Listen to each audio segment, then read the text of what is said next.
Morning. When cable TV first came out in the early 70s, I was a little kid living outside of San Francisco. And I believe the first provider was called Showtime, and HBO popped up like moments later. And they had to physically run a cable into your house and give you a little box. And you had one, I think it was one channel, and they just played whatever they wanted to play. You could watch it or not watch it. And if memory serves, there were 4 movies they just played on a loop when it first started out, one of them which was Blazing Saddles. And then HBO showed up. People liked it. People liked the idea of watching regular movies on their home TV because that was a whole new concept.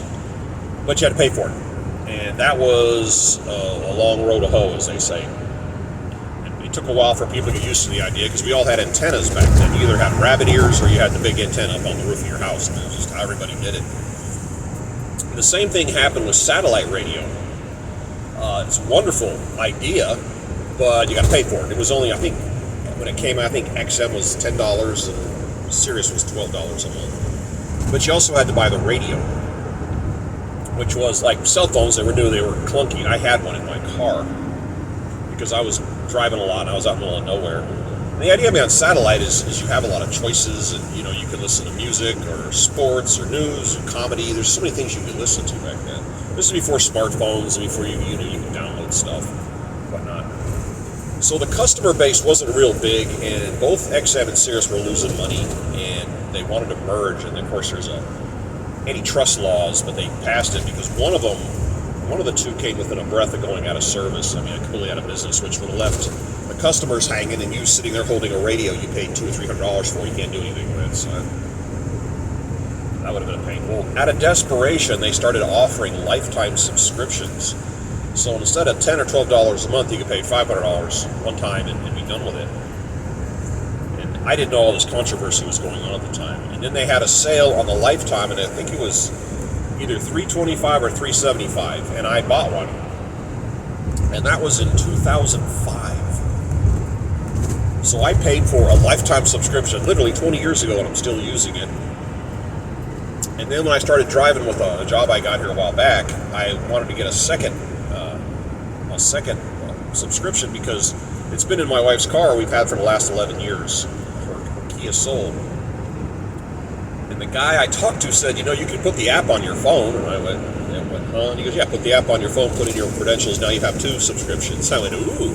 So I Bluetooth here in my van, so now I have 2 lifetime subscriptions. And what I usually listen to going down the road, I'm a World War II buff. I like history. And I like big band music. I listen to what's called 40s Junction.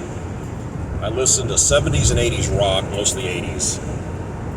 I like what's called smooth jazz, which is a station called Watercolors that plays instrumental stuff. And I do listen to the news occasionally. And it's wonderful because you can just set it wherever and leave it there, and you can drive 500 miles and you're still listening to the same program. And I enjoy that. And I was listening to Watercolors the other day, and it's just instrumental jazz music. And they give these big elaborate names to these songs. Like one was Mist Over Night Water. They play all this music. And the next song is 100 Shades of Green. And the next song is Tom's Skateboard. They play. I mean, you could take the names of these songs and just go like this, and it wouldn't make the slightest bit of difference.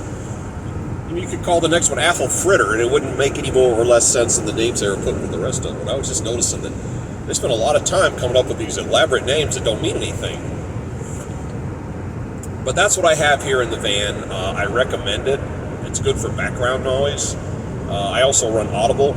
We subscribe to that, and I listen to audiobooks, and that can take you somewhere. I'm actually listening to one right now. I turned it off to make this video. I was driving once on 80 West, and I had an audiobook in that I was really enjoying, and I got my GPS dialed up, and my next turn was 300 miles. I just follow and I'm listening to this book, and I'm engrossed, and I look down, and my next turn was in 0.2. I mean, I was completely spaced out the drive.